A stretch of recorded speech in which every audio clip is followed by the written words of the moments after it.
Putin claims victory. The Ukrainians say the city has not fallen yet, but Mariupol mostly in control of the Russians. Colonel, as we start this, looking at the siege of Mariupol, what makes this port city so crucial for Vladimir Putin? Brian, what's so crucial about this makes the final piece of the land bridge that the Russians have wanted from Crimea all the way into the Donbass and then finally into Russia. So when they have this land bridge, that serves to take this part of the coastline off the table for Ukraine and potentially puts in play the western part right here if they pivot and move toward Odessa. All right, now let's look at what's being called the Alamo of Mariupol, and that is the battle for this complex, the Azovstal Iron and Steel Works complex. Colonel, it takes up 4 square miles of southern Mariupol. It is a sprawling complex of buildings, of warehouses, rail tracks, smokestacks, roads. It's got its own port, but it's also got an underground network of rooms, tunnels, and communication systems. As we look at this video that we're getting, this before and after video,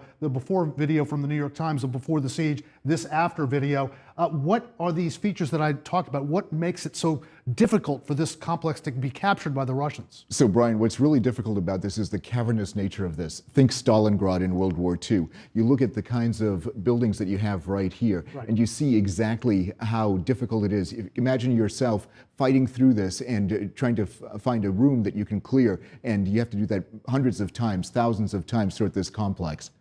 It's really going to be incredibly difficult to capture. You see all these crags here, and if the Russian forces will understand where some of these places are, how to navigate them, it's going to be difficult for this city to capture.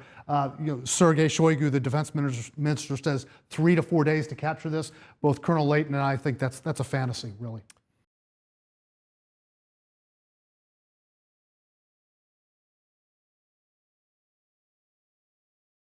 There have been a series of mysterious deaths, oligarchs overseas. Latest, Sergei Protosena, his wife and daughter found dead. This is at their home in Spain. Investigators looking into the possibility of a murder-suicide.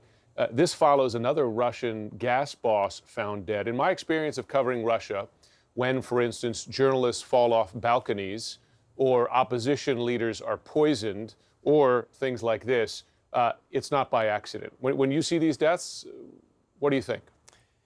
You know, it's easy for those of us in the West to sort of say, well, perhaps these are big conspiracy theories. Perhaps these people just died natural deaths.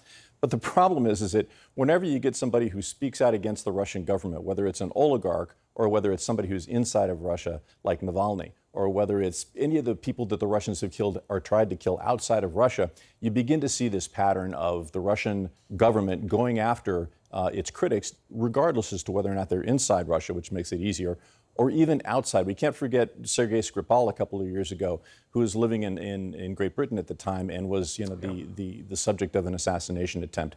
So these oligarchs are in very difficult positions. If they're outside of Russia, they're uncomfortable with what's going on. It affects them economically, and they start speaking out against Russia. But then these things start to happen, which serves Putin's cause, which is to put a damper on these types of people.